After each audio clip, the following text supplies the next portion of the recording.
Una serie tremenda, ¿no?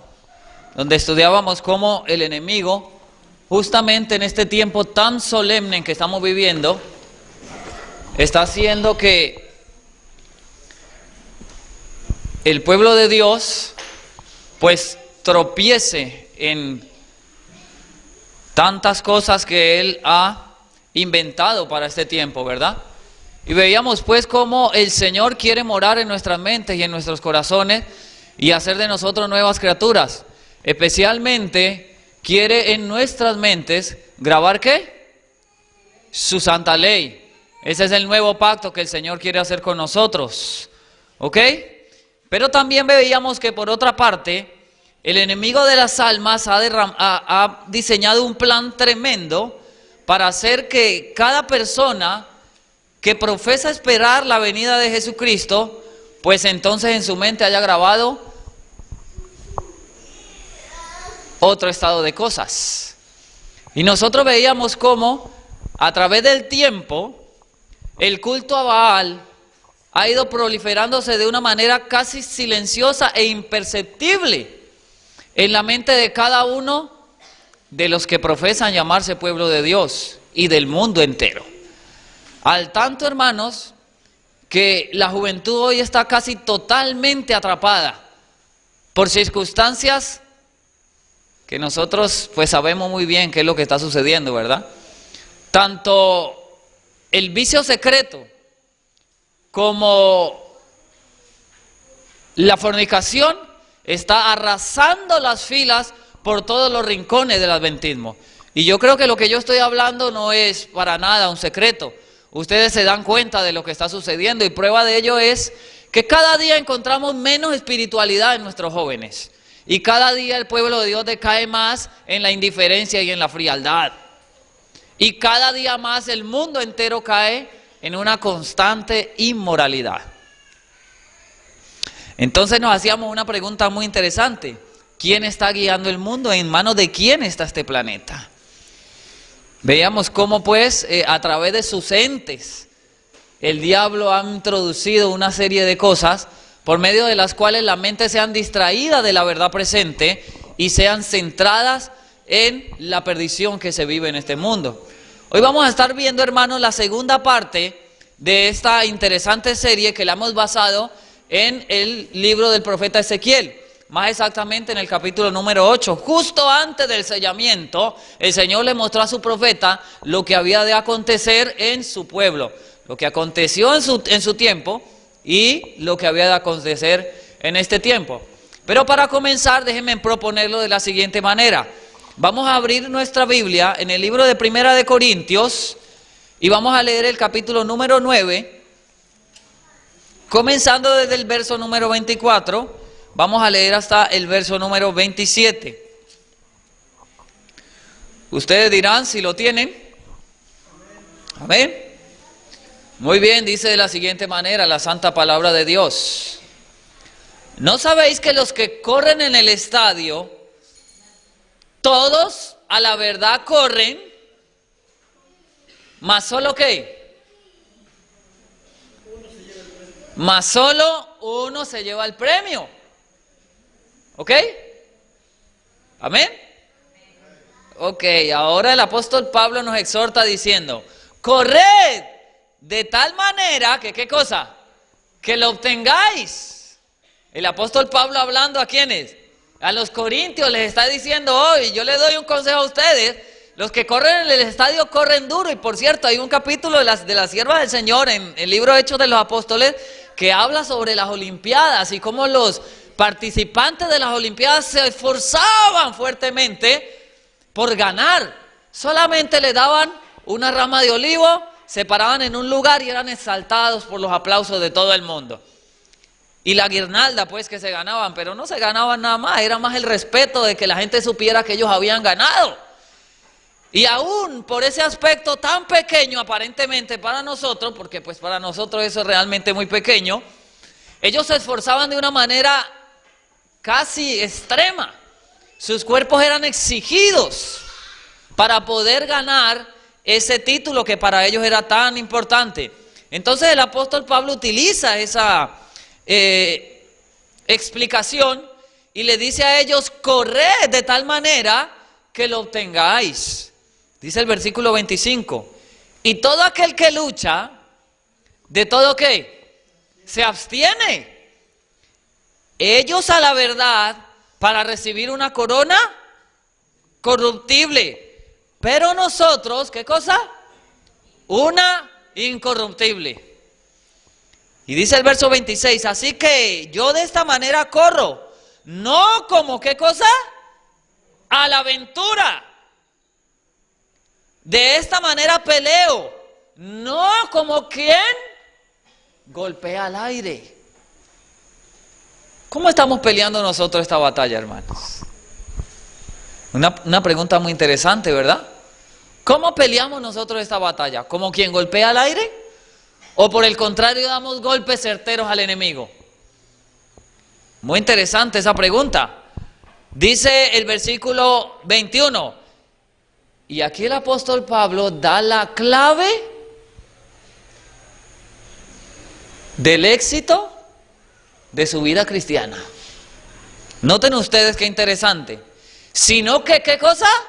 Sujeto mi cuerpo y lo pongo como en servidumbre.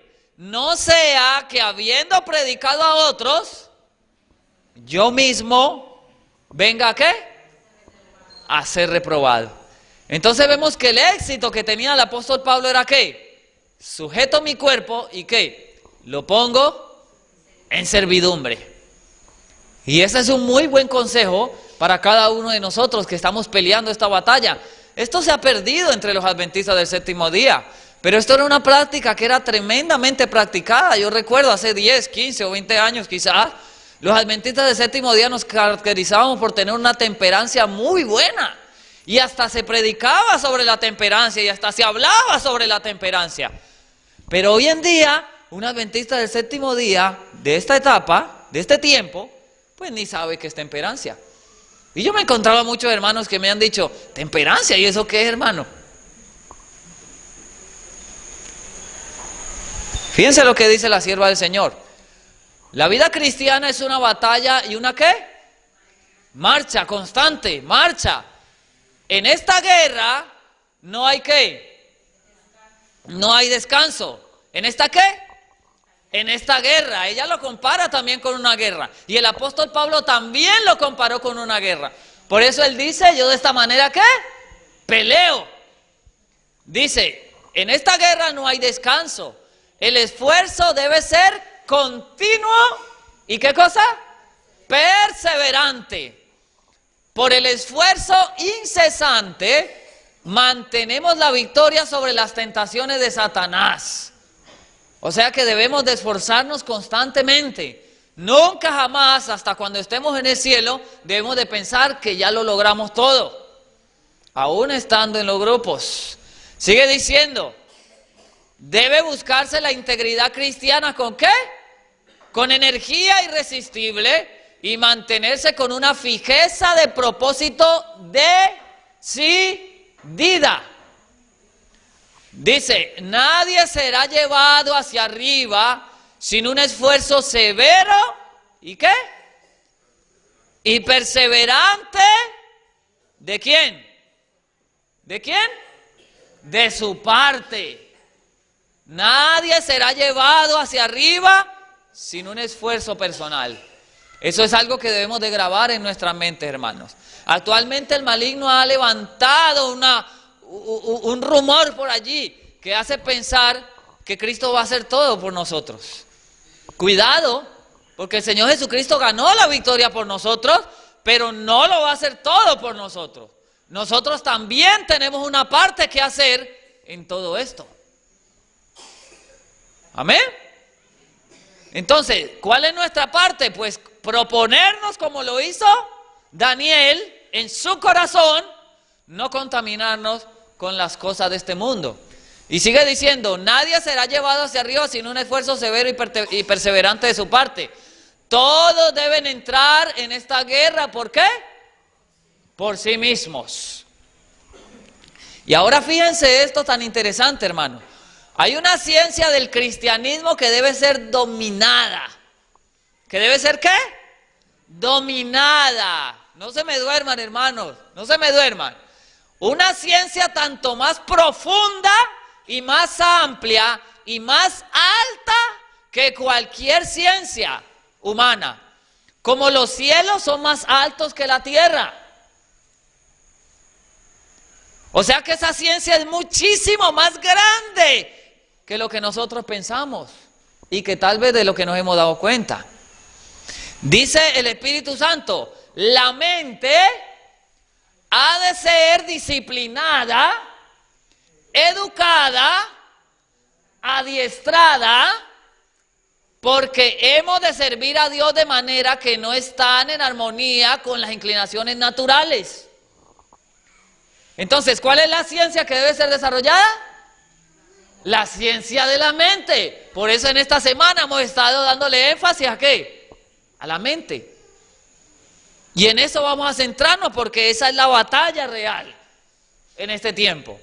Dice, hay tendencias hacia el mal heredadas y cultivadas que deben ser vencidas. A menudo la educación y el adiestramiento de una vida entera deben ser descartados para que uno pueda llegar a ser un aprendedor en la escuela de Cristo. Nuestros corazones deben ser educados para llegar a estar firmes en Dios. ¿En dónde quiere grabar Dios sus mandamientos y su ley? En nuestras mentes. ¿Y dónde? En nuestros corazones. Entonces fíjense en esta parte, nuestros corazones deben de ser educados. Nuestras mentes deben de ser educadas para llegar a estar firmes en Dios. Hemos de formar hábitos ¿de qué? De pensamiento que nos capaciten para resistir la tentación. Eso significa, hermanos, que nuestra mente debe ser puesta a los pies de Cristo. Y que cada vez que se nos cruce un pensamiento, y yo sé que esto tal vez sea nuevo para muchos de ustedes, y muchos de ustedes estarán ahorita mismo con un signo de interrogación en su cabeza. ¿Y cómo se hace eso? Pero les digo por experiencia propia, hermano, porque ya yo estoy viviendo eso. Desde que comprendí este mensaje, comencé cada pensamiento que me he susurrado en la mente, lo examino detenidamente. Lo examino detenidamente. Y allí entonces se va a terminar el yo, se va a terminar la suficiencia propia, se va a terminar el que, ay, no me saludó el hermano, ay, me pisó el hermano, ay, me empujó el hermano, no es que no me miró, no es que me miró mal. Todas esas cosas se van a terminar porque ya usted no le va a dar cabida en su mente a ese tipo de pensamiento. ¿Está entendiendo? Esto está en Reflejemos a Jesús del 25 de octubre. Dice, los mecánicos, fíjense ustedes esta cita tan interesante, hermano. ¿Somos nosotros llamados para este tiempo? ¿Somos llamados a qué? Proclamar el mensaje triangélico, ¿verdad? El Señor nos ha llamado y nos ha tenido a bien llamarnos a este ejército para que nosotros proclamemos el mensaje de amonestación al mundo que perece. Pero fíjense ustedes que muchas veces hemos enfocado mal y hemos comenzado por donde no debe ser. Fíjense lo que dice el Espíritu Santo, dice, los mecánicos, los abogados, los negociantes y los hombres de todos los oficios y profesiones se educan. ¿Se qué? Se educan a fin de llegar a dominar su ramo. Deben los que siguen a Cristo ser menos inteligentes y mientras profesan dedicarse a su servicio, ignorar los medios y recursos que han de emplearse. La empresa de ganar almas, la empresa de ganar la vida eterna es superior a toda consideración terrenal. A fin de conducir a las almas a Cristo, debe conocerse la naturaleza humana y estudiarse, ¿qué cosa? La mente humana. ¿Y qué estamos estudiando, hermanos? Algunos somos muy expertos en muchas cosas, ¿verdad? Pero pocos sabemos cómo funciona la maquinaria humana y cómo funciona la mente humana. Y este mensaje el Señor nos lo dio para que nuestro mensaje que llevemos en este tiempo al mundo que perece, vaya ¿qué? Directo y sea certero. Para que la gente pueda conocer al único Dios verdadero. Se requiere mucha reflexión cuidadosa. ¿Reflexión cómo?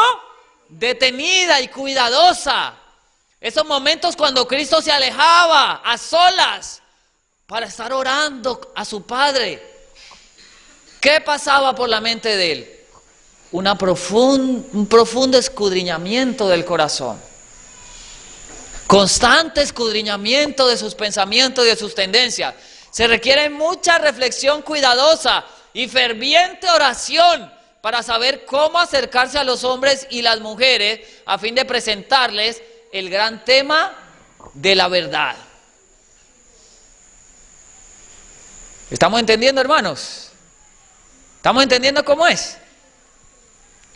Esto está en el libro Mente, Carácter y Personalidad, en el capítulo número 1, que se titula Su Importancia. Si quieren apuntar, ya yo les dije que ese es el libro que vamos a estar recomendando esta semana. Mente, Carácter y Personalidad, tomo 1 y tomo 2. Allí está la clave, hermano, para complementar el mensaje del primero, segundo, tercero y cuarto ángel. Ok, entonces ahora vamos a continuar con este punto claro.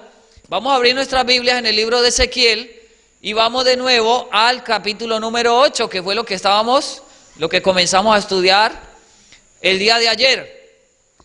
Y veíamos el día de ayer que el Señor le da un mensaje claro y directo a su profeta, ¿verdad? El profeta Ezequiel. Y en la primera parte veíamos cómo en el lugar santo y santísimo se había colocado ¿qué?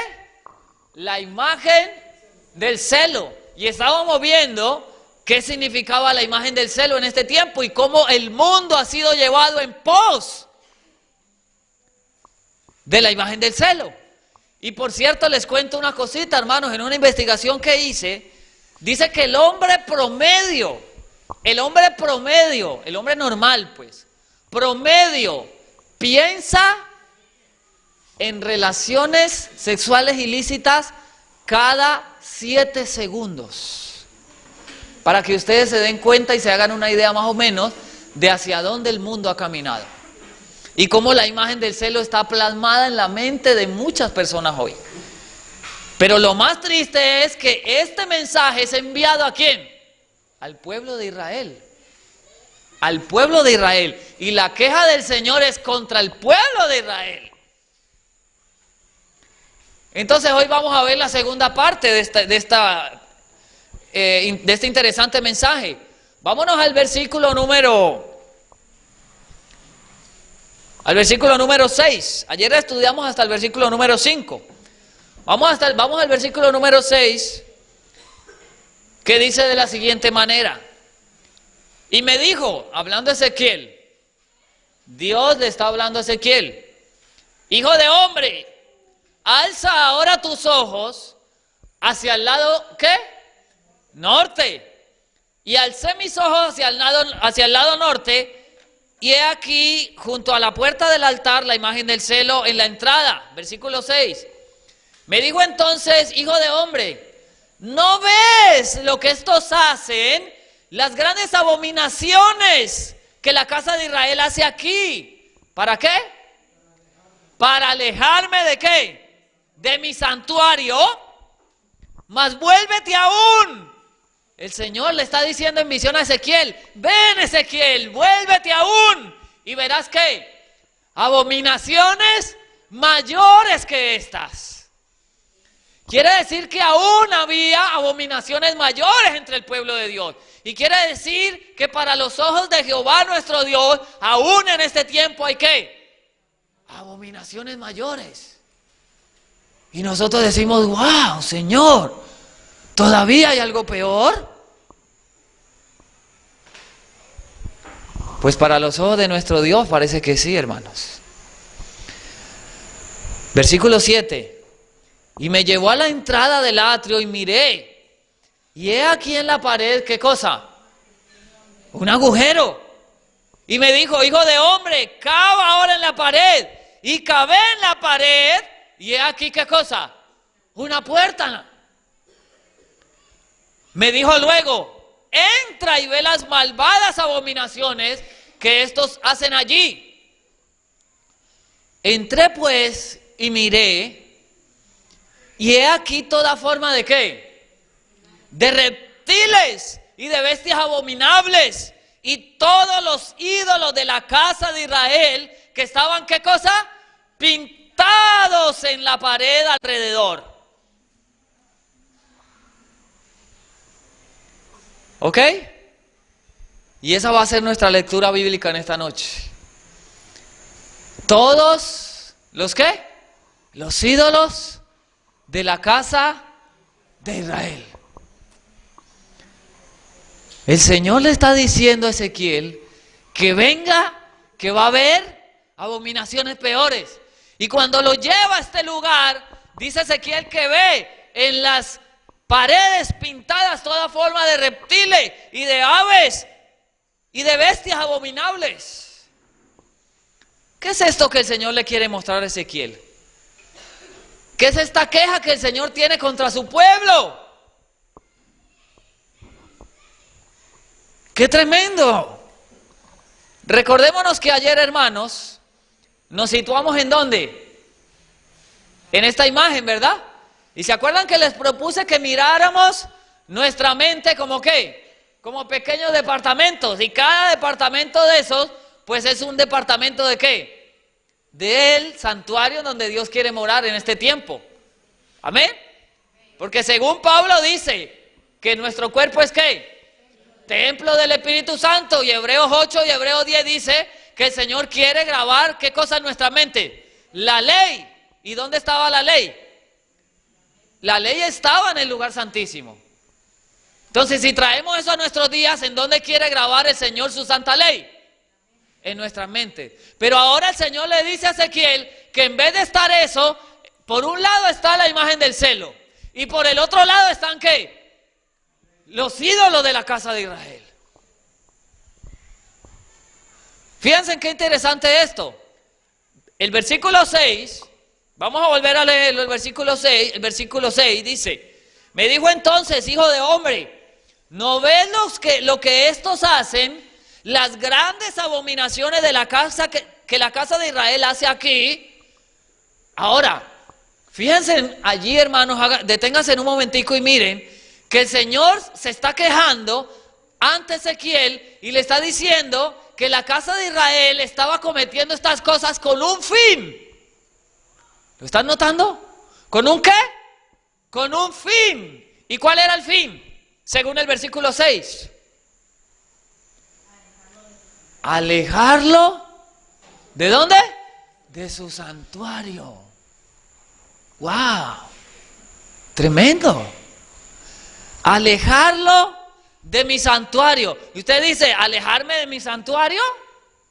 Una pregunta que brota automáticamente. Pues fíjense qué interesante esta parte. Vamos a abrir Apocalipsis 3. Apocalipsis 3. Y vamos a leer el versículo número 14. Es un pasaje muy conocido, pero que cada vez encontramos más luz en él. Dice el versículo número 14. Y escribe al ángel de la iglesia ¿de quién? ¿Quién es la Odisea? La última iglesia, amén. Esa definición está mejor. La mayoría de las personas dicen nosotros. Uy, hermano, pues déjeme decirle que para la Odisea no hay ninguna esperanza.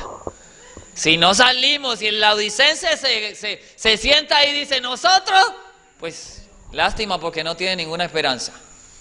Sí, la Odisea es la iglesia del último tiempo, pero Dios nos está llamando a que salgamos del estado laodicense.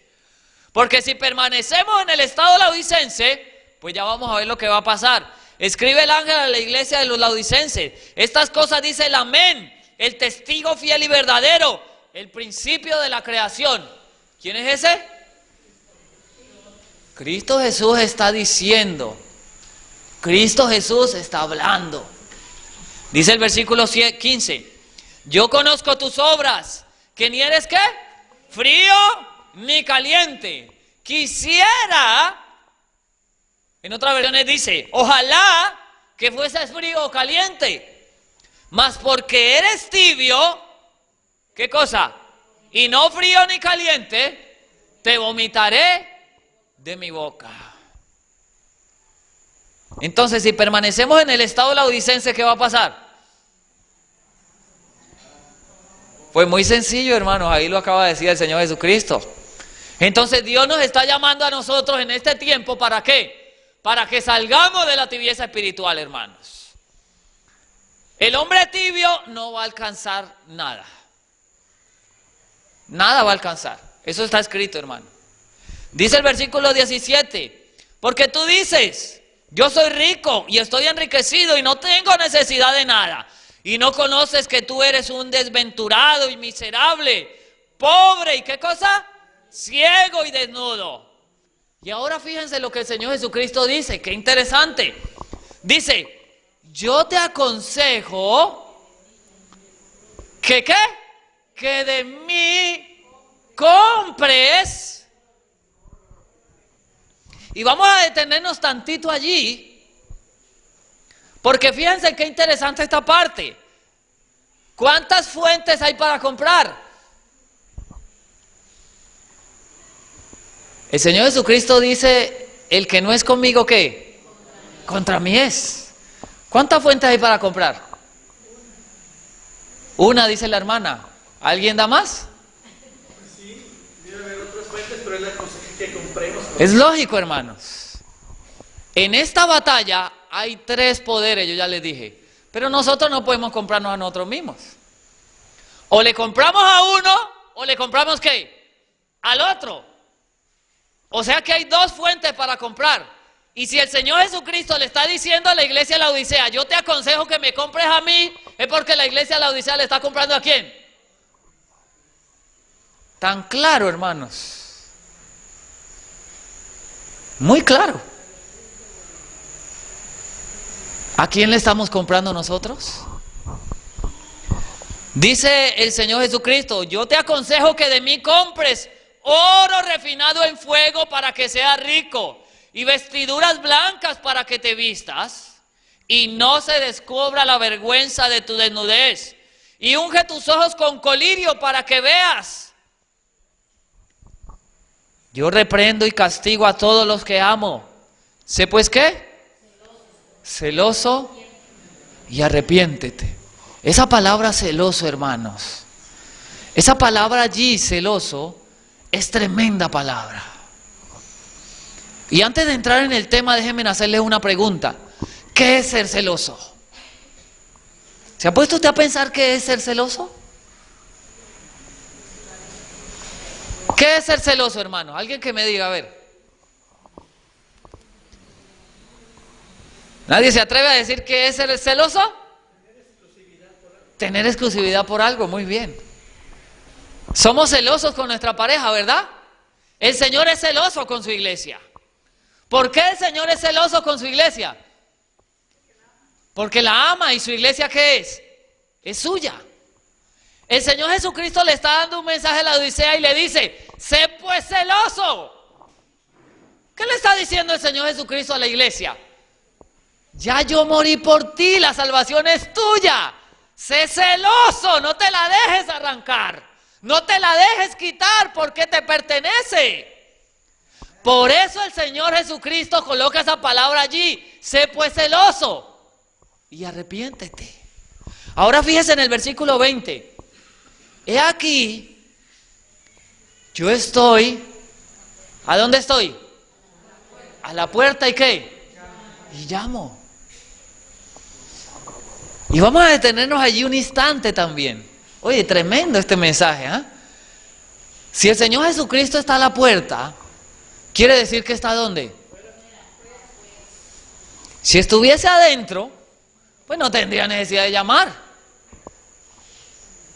Pero el estado laodicense es tan terrible y tan tremendo, hermanos, que primero le compra a Satanás. Segundo, ha dejado afuera su salvación, la ha regalado. por comer de lo que comen los puercos. Y tercero, Cristo está afuera, no está dentro.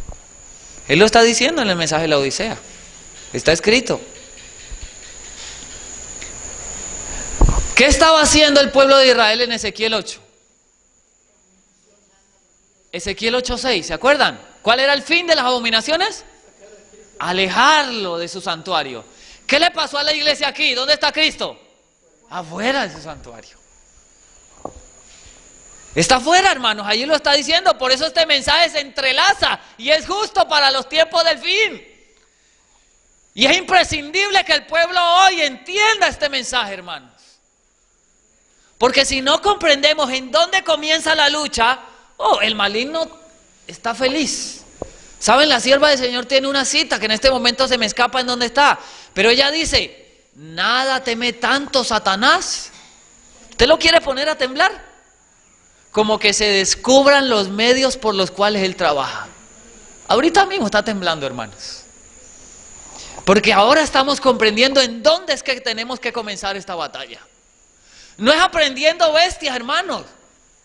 Aunque eso no, tenemos que hacerlo, es parte del mensaje.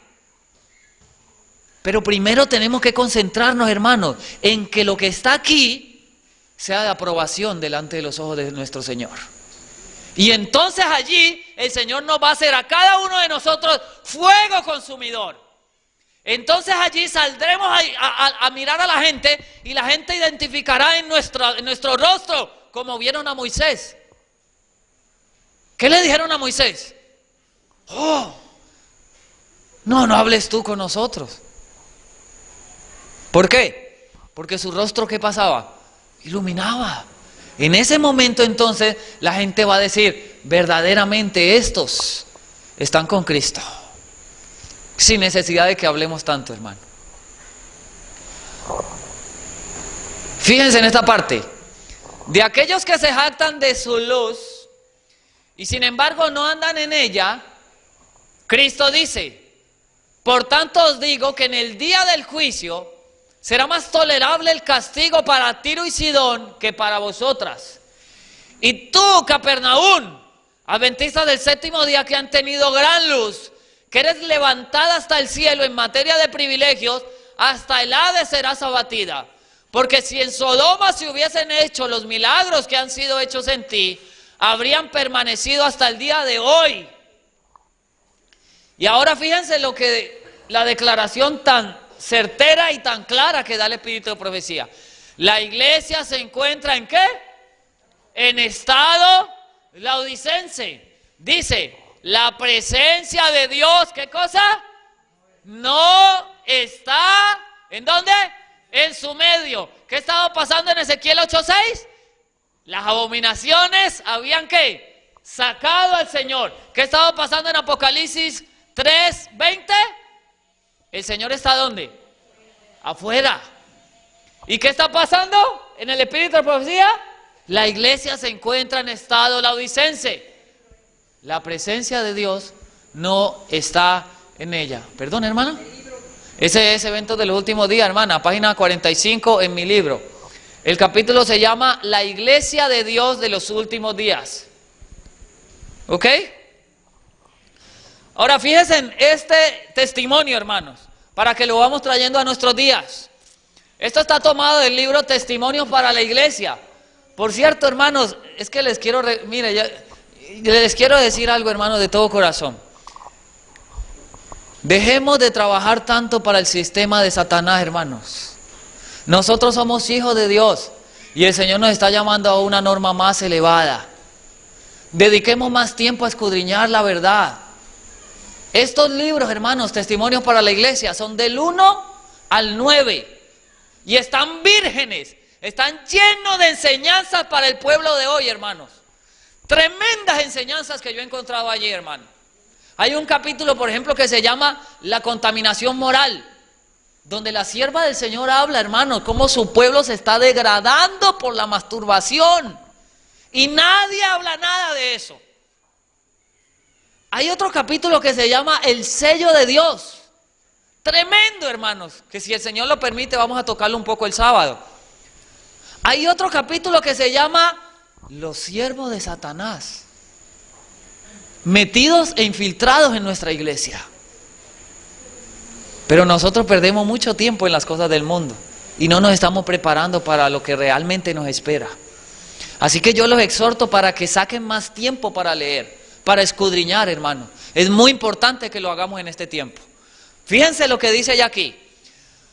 Vamos a leer desde aquí. La iglesia de Battle Creek pudo haberse mantenido libre de idolatría y su fidelidad hubiera sido un ejemplo para otras iglesias. Ahora, ¿por qué yo resalto y por qué les muestro este párrafo? Fíjense que ella está diciendo que se había podido mantener libre ¿de qué? De idolatría.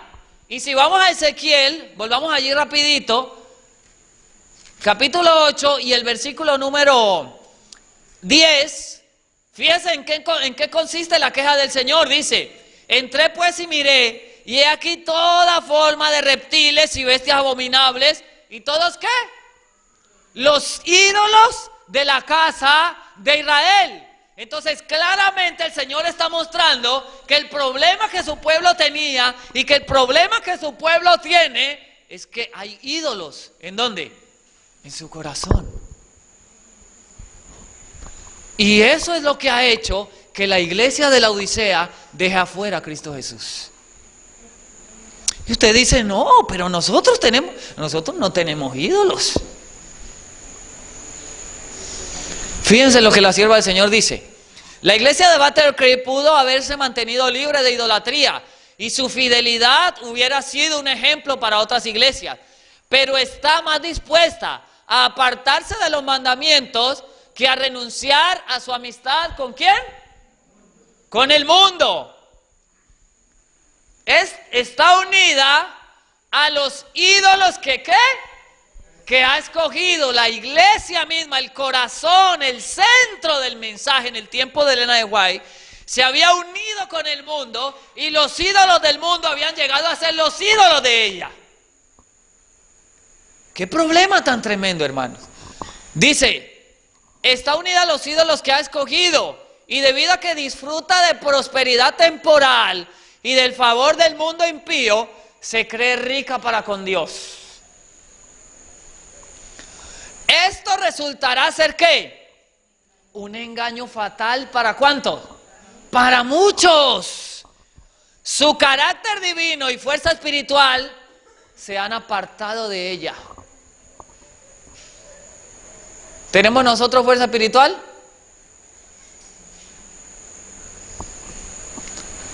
A esta iglesia le aconsejo que atienda la amonestación del Salvador.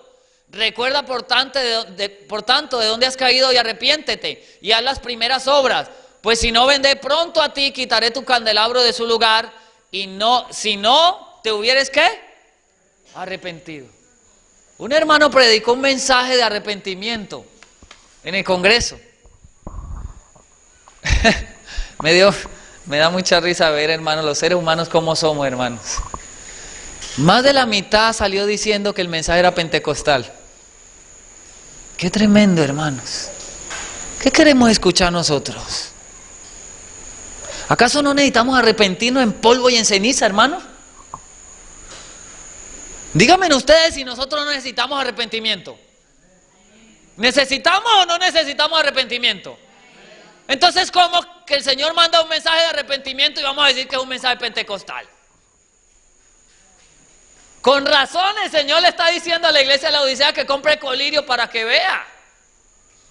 Porque de verdad que es un estado de ceguedad muy terrible. Fíjense cómo sigue diciendo esto ahora. Los ídolos alejan la presencia ¿de quién? Del Eterno. ¿Queremos que nuestro Dios more en nuestro medio? ¿Queremos? ¿Queremos que Dios more en nuestro corazón y en nuestra mente?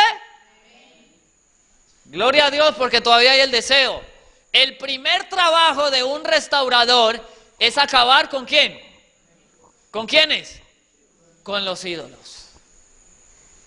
Si queremos que Dios vuelva y esté en medio de nosotros, si queremos que Dios vuelva y esté dentro de nosotros, si queremos que Dios vuelva y una nuestras familias, y nuestras familias lleguen a ser ese testimonio vivo de que Cristo mora en medio de ellas, pues entonces tenemos que levantarnos y tumbar los ídolos.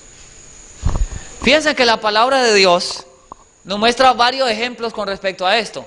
Vamos a citar el siguiente. En el libro de Jueces, que es un libro tremendo y precioso, hermanos, en el capítulo número 6 cuenta el relato de un gran hombre, un hombre consagrado, un hombre de verdad. Y vamos a leer desde el versículo número 1 y dice, ¿lo tienen? Amén. Jueces capítulo 6, versículo 1.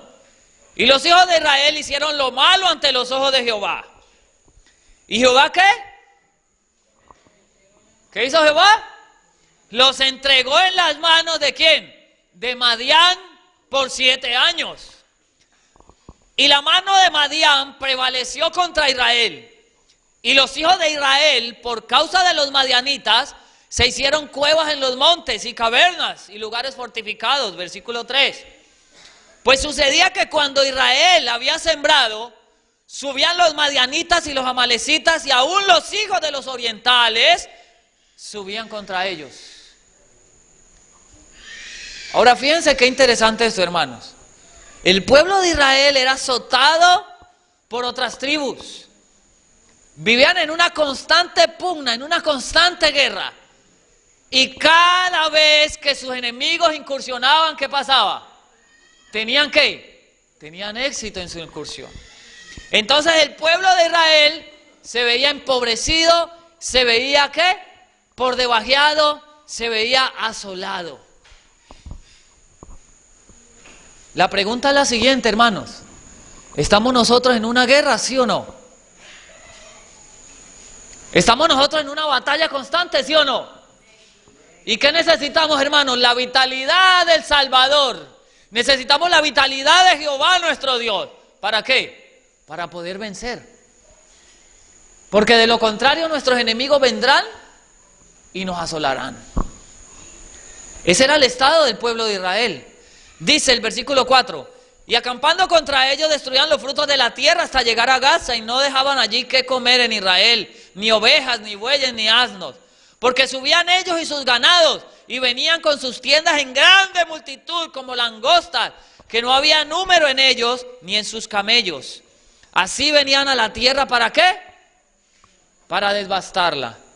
E Israel era en gran manera empobrecido por los madianitas.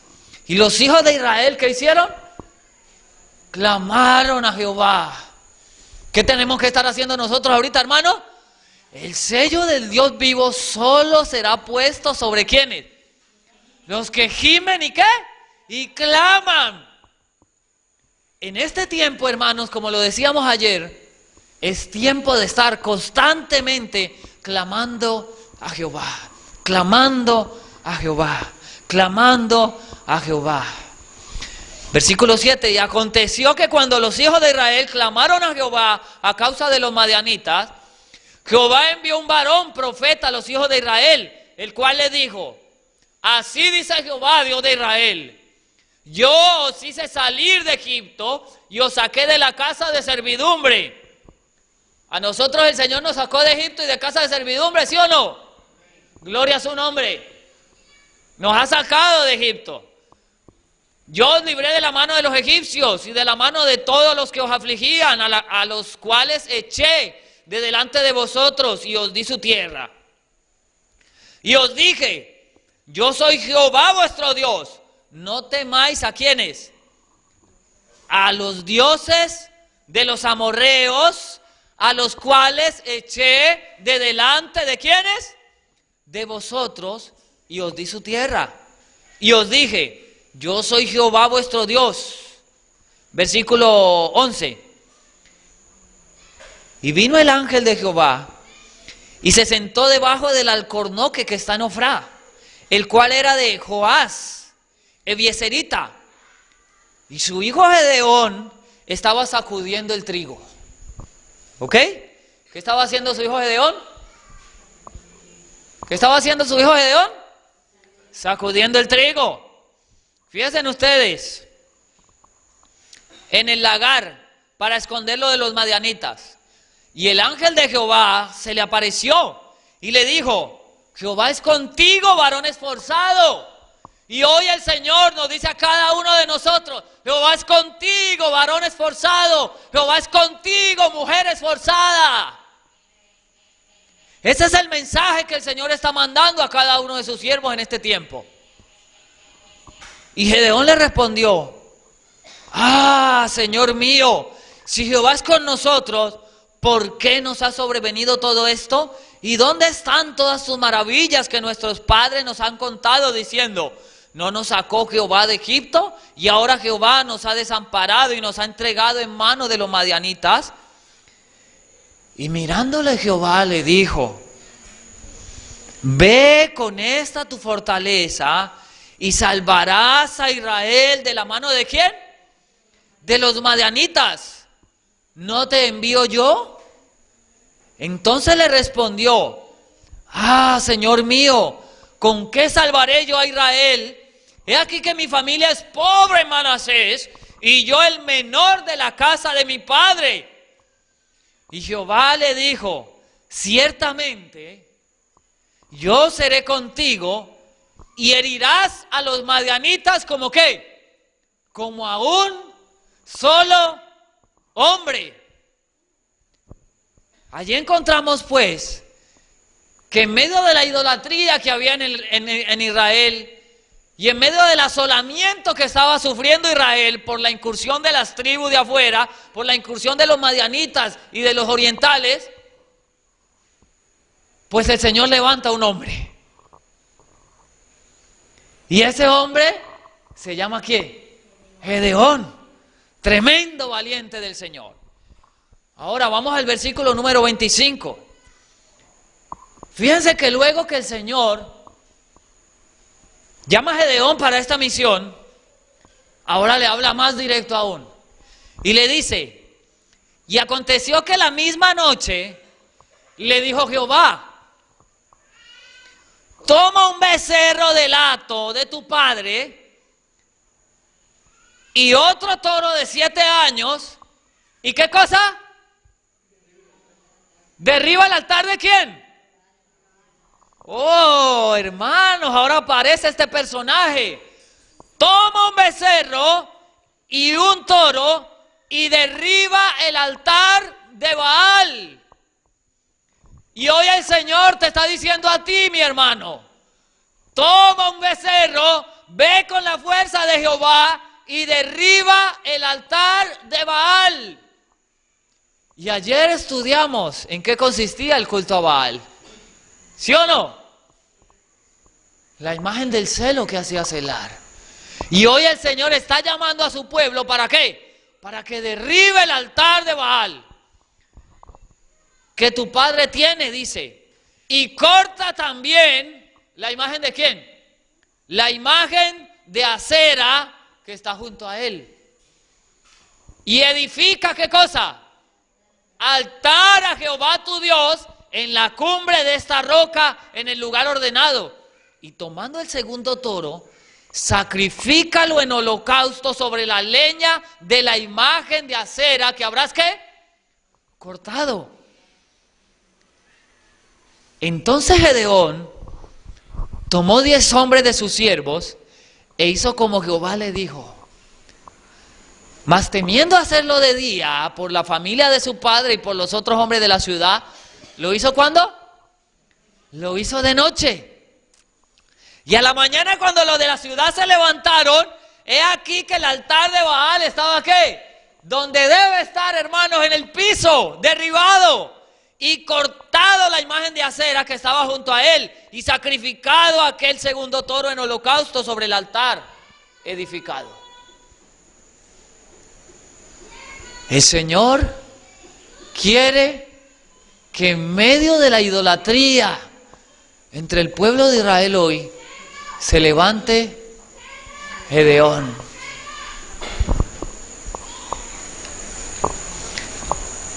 Ahora, ¿tenemos ídolos nosotros hoy? ¿Hay ídolos en medio de la casa de Israel hoy? para que se levante Gedeón?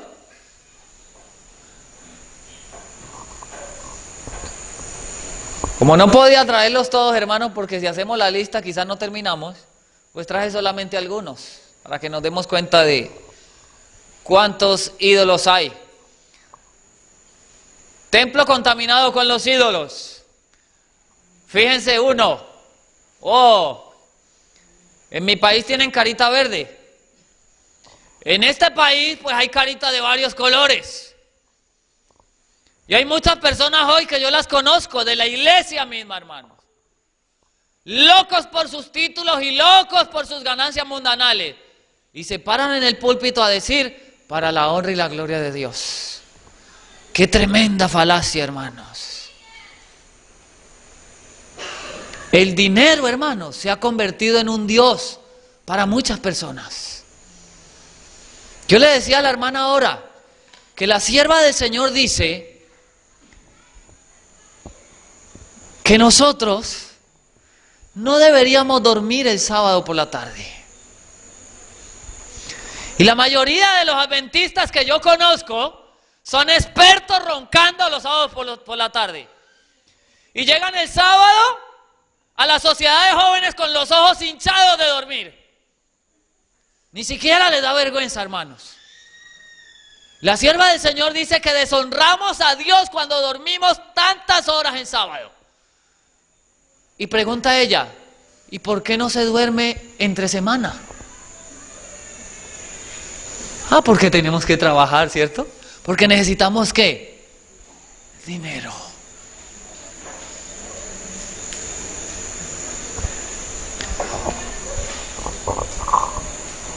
Este es un Dios que está llevándose y acabando con la espiritualidad de los jóvenes, hermanos.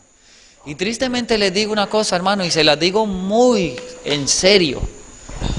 O el remanente despierta la verdadera educación, o todos nuestros jóvenes se van a perder. Porque esto no es la educación que Dios dejó. Déjenme hacerles una pregunta sencillísima, mire. ¿Quién es el director de educación de aquí de México? ¿Quién dirige la educación aquí? ¿Cómo se llama?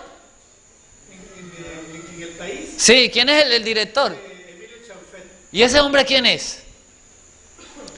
En mi país, bueno, en mi país no, donde vivo, la ministra de Educación es masona. ¿Ah? Chaufet aquí es masón. ¿Qué tipo de educación están recibiendo nuestros hijos, hermanos? Prácticamente están siendo educados por Satanás, hermanos. ¿Sí o no?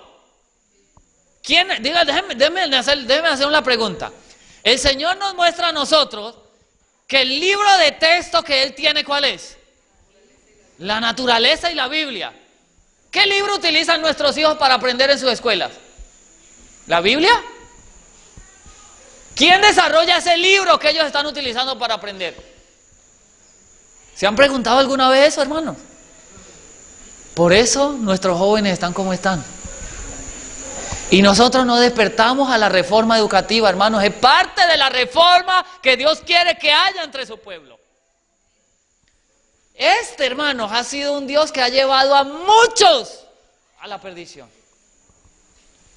Fíjense en el que sigue. Oh, ¿a quién no le gusta una casa bonita? Y no es por criticar, hermanos, pero yo no había visto casas más bonitas aquí en México que las de los dirigentes de los adventistas aquí. Increíble, me quedé pasmado, hermano. Mientras que en 2 casas o 3 casas la gente vive con latas. Bueno, le dicen latas en mi país, no sé cómo le dicen aquí. Láminas oxidadas, ya, esas son sus casas. Estos hombres viven en medio de opulencia y riqueza, ¡qué terrible! Como el pueblo de Dios, supuesto pueblo de Dios, se ha desviado de esa manera. ¿Hay ídolos en la casa de Israel? ¿Tiene que levantarse Gedeón? Oh, ya lo creo que sí, hermano. Fíjense en este. ¿Hay ídolos en la casa de Israel? Oiga, yo conozco personas, hermanos, y ustedes perdonen que yo cite esto, pero tengo que decírselo, que no dejan que los hermanos se suban tantos al carro porque le bajan los amortiguadores al carro. Y son del pueblo de Dios, ¡wow! Nosotros nos llegó un material, un contenedor de material, de periódicos. La única parte donde podíamos guardarlo era como a 1 hora y media de donde vivimos. Así que para poder ir a traerlo, pues toca hacer el viaje hasta allá, ¿no? Hermano, yo cuando voy, yo me traigo mi carro ladeado de material. Porque ¿qué me interesa a mí un carro si necesitamos proclamar el reino de los cielos? ¿Qué nos puede interesar un carro, hermano, que hoy es nuevo y en 2 años ya no sirve para nada? Sin embargo, hay personas, hermano, que salen de la iglesia y sus hermanos van a pie y pasan derecho.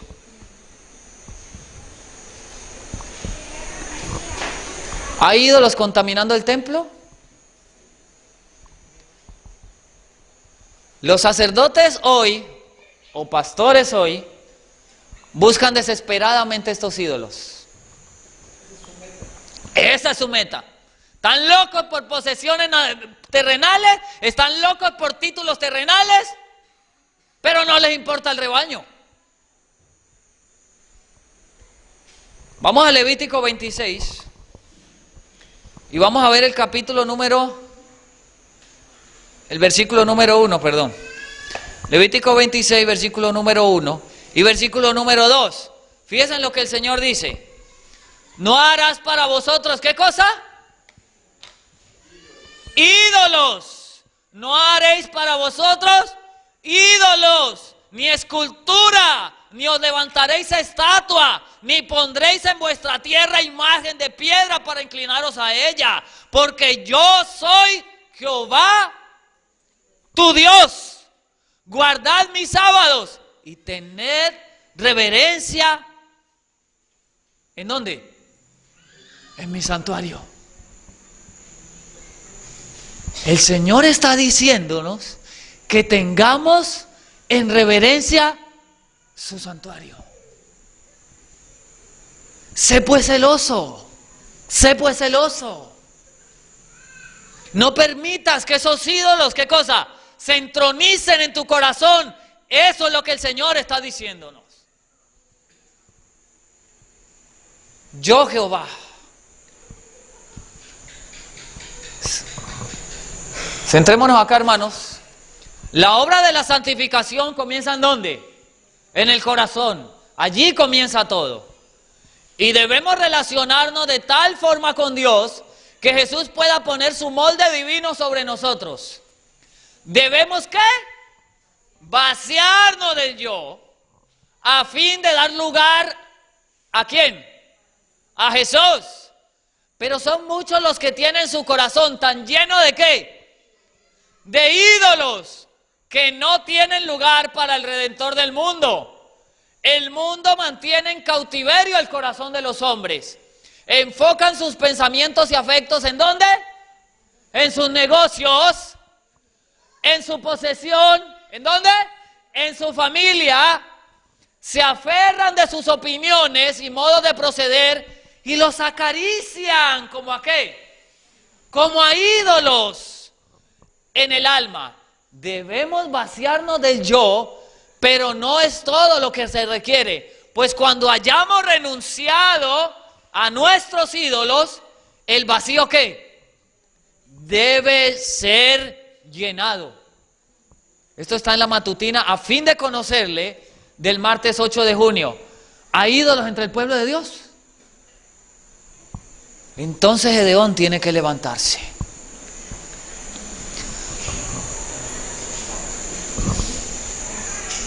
Qué precioso esto, ¿verdad? Su santa ley obedezco por fe. Amén. Oh, hermanos, qué triste tener que decirles esto. Y habló Dios todas estas palabras diciendo: yo soy Jehová, tu Dios, que ¿qué cosa? Que te saqué de la tierra de Egipto, de casa de ¿qué? de servidumbre. No tendrás, ¿qué cosa? Dioses ajenos delante de mí. Éxodo 21 al 3. Hermanos, yo no he terminado todavía, pero le digo que estoy tan conmovido que no sé si terminar. Yo les propongo que cada uno nos analicemos en nuestro corazón. Y si tenemos ídolos en nuestros corazones, que seguramente los hay, pues empecemos a rogarle al Señor que los quite, hermanos. Porque si no, estamos quebrantando los mandamientos de Dios y solamente cantamos de boca. De boca. El Señor quiere levantar un pueblo que sea capaz de dejarlo todo por el Maestro, hermano. ¿Usted sabe lo que es todo? Dice que los discípulos, cuando el Señor los llamó, dice el relato, y dejándolo todo. ¿Cuánto es todo? Le siguieron. Y nosotros hoy, hermanos, hasta una chicha le dicen en mi país. No sé aquí cómo le dicen, un jugo lo ponemos delante del Señor. Hasta un pedazo de pollo lo ponemos delante del Señor. No, es que a mí me gusta. Es que sabe rico. Guardamos los mandamientos, hermanos. Cuidado, hermanos, porque aquí no hay barrera de distinción. Aquí no vale católico, aquí no vale pentecostés, aquí no vale adventista nominal, ni tampoco vale de grupo, ni tampoco vale de la vara del pastor, ni vale de ninguna denominación. O nosotros guardamos los mandamientos de Dios, o no hay nada.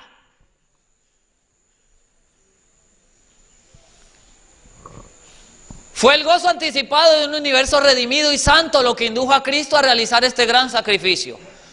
¿Somos seguidores de Dios como hijos amados o somos siervos del príncipe de las tinieblas? ¿Somos adoradores de Jehová o de Baal? ¿Del Dios viviente o de los ídolos? Puede ser que no se vea ningún altar. Puede ser, dice el Espíritu Santo, y que el ojo sea incapaz de observar una imagen y sin embargo estemos practicando la idolatría. Es igualmente fácil hacer un ídolo de ideas o objetos acariciados como fabricar dioses de madera o de piedra. Es igualmente fácil. Miles de personas tienen un concepto falso acerca de Dios y sus atributos. Están sirviendo a un Dios falso tan ciertamente como lo hacían ¿quiénes? Los servidores de Baal. Estamos nosotros adorando al Dios verdadero tal como se lo revela en su palabra, en Cristo y en la naturaleza, o más bien adoramos un ídolo filosófico venerado en su lugar. Dios es un Dios de verdad. Amén. La justicia y la misericordia son los atributos de su trono. Él es un Dios de amor, de piedad y tierna compasión. Así es como lo representa su Hijo, nuestro Salvador. Es un Dios de paciencia y longanimidad. Sí, así es el ser a quien adoramos y cuyo carácter estamos tratando de asimilar. Entonces estamos adorando al Dios verdadero. Exaltada Jesús, de mayo 9. Vamos a ver este relato, hermanos. Es la palabra de Dios. Y les cuento que esto a mí, hermanos, me hiela la sangre. Vamos al libro de Segunda de Reyes y vamos a estudiar el capítulo número 17. Vamos a leer desde el versículo número 20. ¿Ok? 17, versículo número 20. Fíjense lo que estaba pasando aquí, hermanos. Y ustedes me van a decir si no es lo que está pasando hoy. ¿Lo tienen? ¿Amén? Segunda de Reyes 17, 20. Y desechó Jehová toda la simiente de Israel, y los afligió, y los entregó en manos de saqueadores, hasta echarlos de su presencia. ¿Se acuerdan lo que estaba pasando en Jueces? ¿Estaba pasando qué? Lo mismo. Versículo 21. Porque separó a Israel de la casa de David, y ellos hicieron rey a Jeroboam, hijo de Nabat, Y Jeroboam apartó a Israel de en pos de Jehová y les hizo cometer ¿qué? Gran pecado. Y los hijos de Israel anduvieron en todos los pecados de Jeroboam que él hizo, sin apartarse ¿qué? De ellos, hasta que Jehová quitó a Israel de delante de su rostro, como él lo había dicho por medio de todos los profetas sus siervos. E Israel fue llevado cautivo de su tierra, ¿a dónde? A Siria. ¿Hasta cuándo? Hasta hoy, dice la palabra. Versículo 24. Y el rey de Asiria trajo gente ¿de dónde? De Babilonia. ¿De dónde? De Cuta. ¿De dónde más? De Iva, de Hamat, de Sefarbaín. ¿Y qué hizo el rey de Babilonia? Y los puso ¿en dónde? En las ciudades de Samaria, en lugar de ¿quiénes? De los hijos de Israel. Y poseyeron a Samaria y habitaron en sus ciudades. Versículo 25. Y aconteció al principio, cuando comenzaron a habitar allí, que no temiendo ellos a Jehová, envió Jehová contra ellos ¿qué? Leones que mataron a muchos de ellos.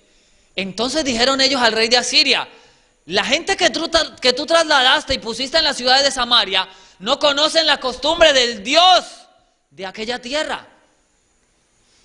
Y él ha echado leones ¿qué? En medio de ellos. Y he aquí los matan, porque no conocen la costumbre de ¿quién? Del Dios de aquella tierra. Entonces el rey de Asiria mandó diciendo: llevad allí a alguno de los sacerdotes que trajiste de allá, y vayan ¿y qué? Y habiten allí, y les enseñen las costumbres del Dios de su país. Y cuando leemos la Biblia, hermanos, a mí me gusta leerla toda, porque así nos damos el contexto exacto de lo que estaba sucediendo, ¿ok? Podríamos leer 2 o 3 pasajes para hacerlo más corto, pero es mejor que tengamos un claro panorama de lo que estaba sucediendo. ¿Les parece? Amén. Ok. Fíjese lo que dice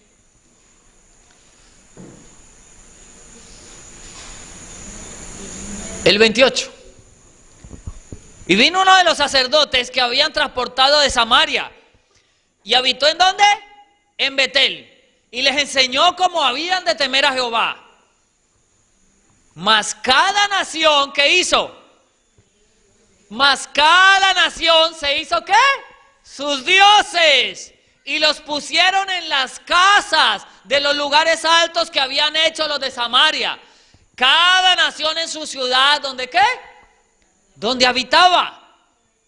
Los de Babilonia se hicieron ¿a quién? A Sucot-Benot. Los de Cuta se hicieron ¿a quién?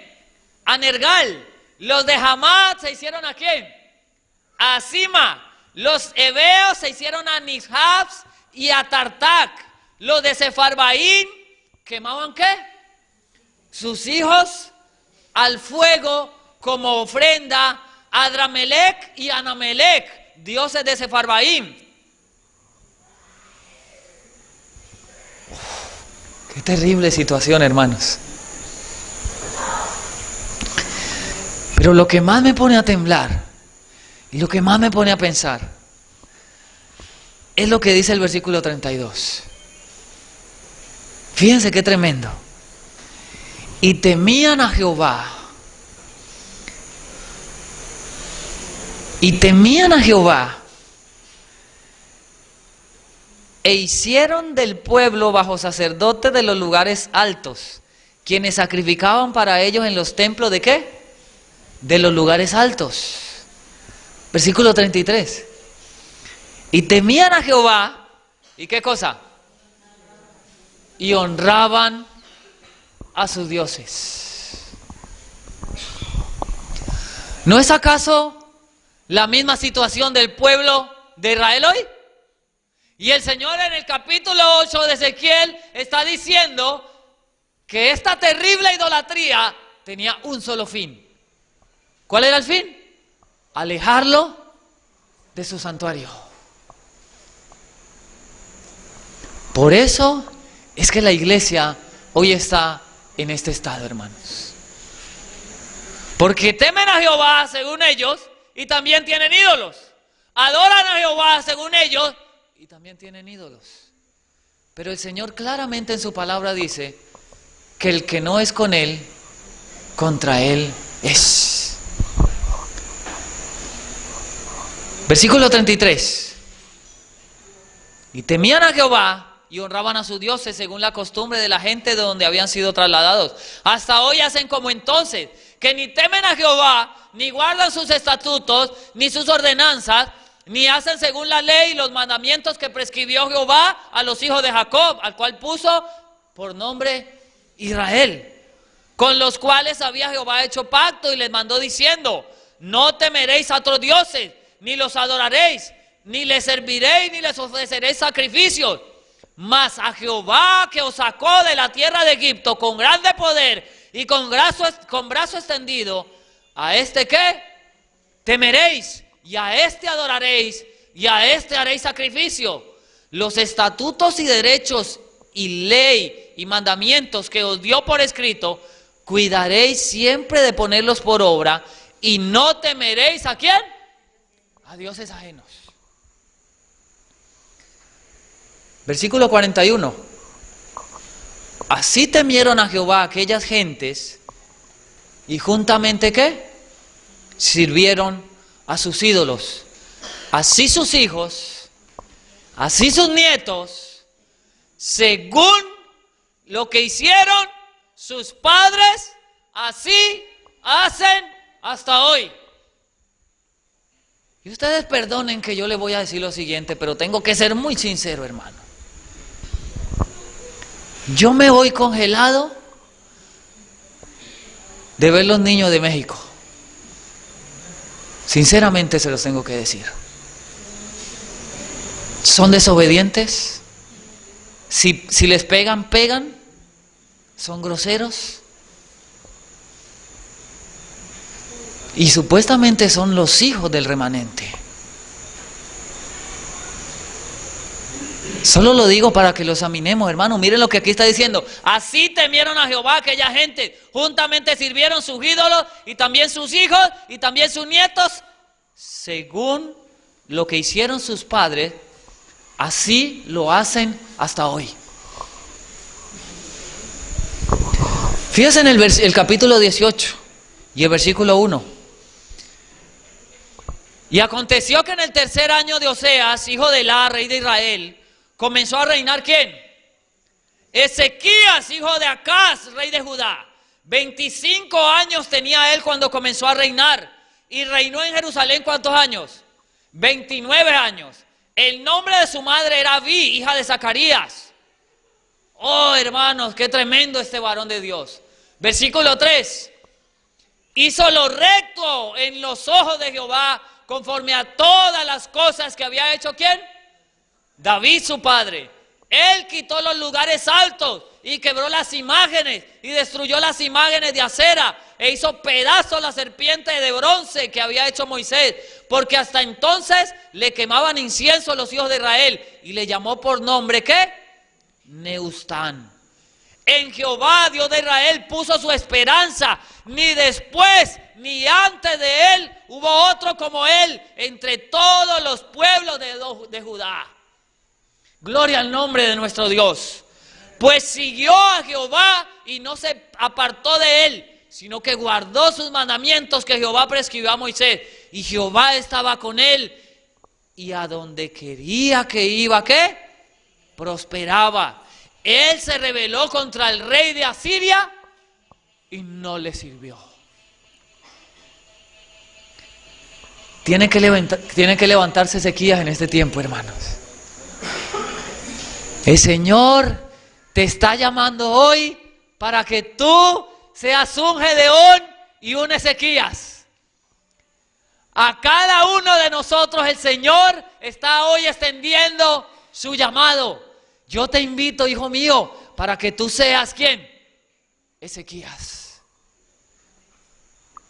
Y vamos terminando de la siguiente manera. Había llegado el momento en que los adoradores debían regresar a sus hogares. Levantándose después los sacerdotes y levitas, bendijeron al pueblo. y la voz de ellos fue oída y su oración llegó a la habitación de su santuario al cielo. Dios había aceptado a aquellos que con corazón contrito habían confesado su pecado y con propósito resuelto habían procurado su perdón y ayuda. Quedaba todavía por hacer una obra importante. Hoy, hermanos, el remanente que el Señor está levantando tiene una obra importante por hacer. Y escuchen cuál es la obra. Quedaba todavía una obra importante por hacer, en la cual debían tomar parte activa los que volvían a sus hogares. Una obra cuyo cumplimiento daría evidencia de la reforma realizada. El relato dice: todos los de Israel que se habían hallado allí salieron por las ciudades de Judá y quebraron las estatuas y destruyeron los bosques y derribaron los altos y los altares por todo Judá y Benjamín y también en Efraín y Manasés, hasta acabarlo. ¿Cuánto?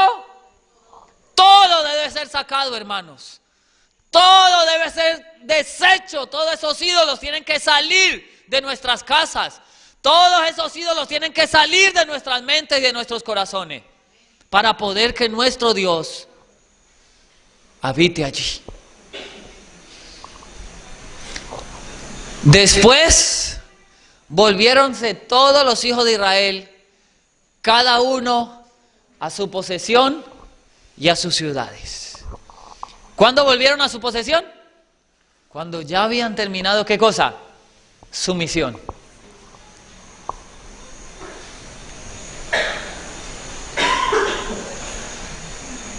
Hoy el Señor necesita que se levante Ezequías.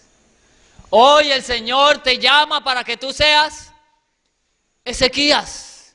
Hoy el Señor está extendiendo su invitación para que tú seas Ezequías. ¿Estás tú dispuesto a hacerlo? ¿Estás tú dispuesto a quebrantar esos ídolos de tu corazón, hermano? ¿Estás tú dispuesto por la gracia del Señor y por su fuerza a pedirle de rodillas que te ayude para vencer esos ídolos que se han ido levantando en nuestra mente? Llámese casa, llámese carro, llámese familia, llámese televisión, aún, hermanos, llámese iglesia. ¿Ustedes saben que la iglesia se ha convertido en uno de los ídolos de muchos hoy? Y la gente, ¿cómo pelea por el nombre de una iglesia? Pero si Jehová no se llama iglesia, hermano. Nuestro Dios no habita en iglesias. Dice el apóstol Pablo: el Dios a quien nosotros adoramos es un Dios vivo y quiere habitar en nuestras mentes y nuestros corazones. ¿Estás tú dispuesto a decirle en esta noche: Señor, yo quiero que habites en mi mente y en mi corazón? Si ese es tu deseo y oración, yo te invito a que te pongas de pie, hermano. Pero siéntelo sinceramente, hermano. Escudriña tu corazón sinceramente. No lo hagas por emoción, hermano. Hazlo porque realmente sientes el deseo de servir a Jehová como Él quiere ser servido. Yo te invito para que te pongas en pie en esta hora, si es tu deseo y oración. Yo le he dicho a mi Señor: Señor, quebranta mi corazón, si es tu voluntad. Y ayúdame a identificar, dame ese colirio para identificar esos dioses que tú no quieres que estén allí. Y juntos, hermanos, el poquito de fuerza que yo tengo con la potencia que tiene nuestro Señor, van a hacer en nosotros la obra que Él quiere que hagamos. Yo quiero invitar a mi amiga Bani para que venga acá adelante. Hoy tuve la oportunidad, el Señor me dio la oportunidad preciosa de ir a visitar la casa de esta amada hermanita. Y ella ha manifestado en su corazón el deseo ferviente de entregar su vida a Cristo Jesús. En su juventud, en su etapa tierna, ella dijo: yo quiero entregar mi vida a mi Salvador.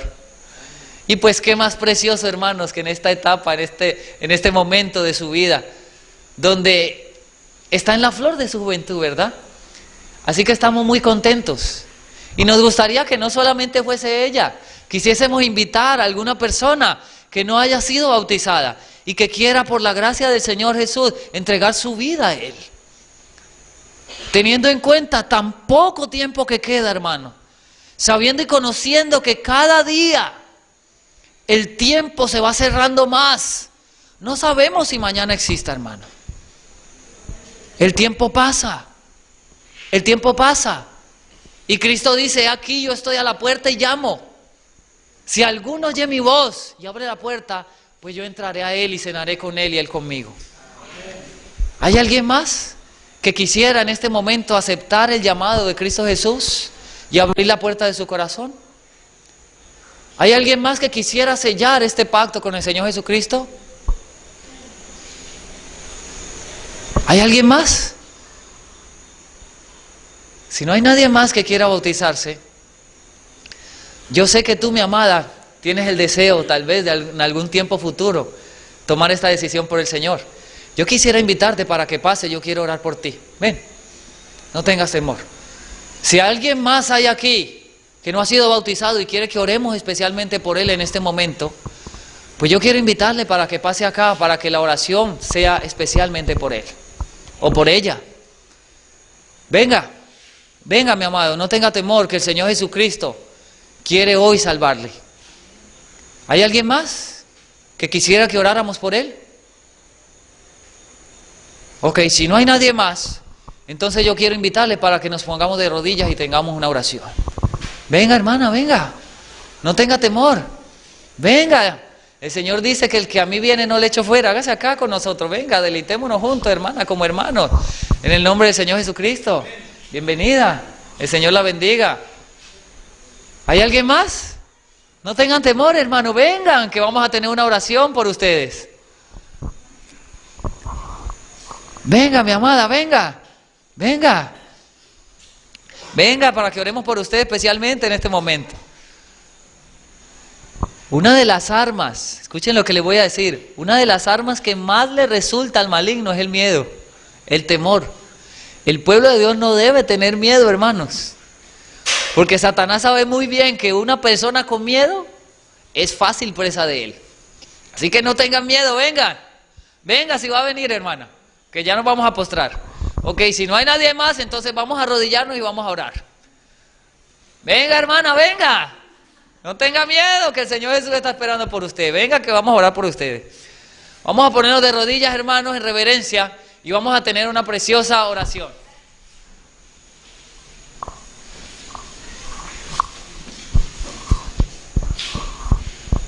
Amantísimo y tierno Padre, que tu morada está en las alturas de los cielos. Santo, santo, santo, bendito eres, oh Señor, por siempre. Gloria a ti, mi Rey y Dios. Gracias por este día que nos permites tener. Gracias por la vida, por la salud. Gracias por tu amor y tu benevolencia, Señor.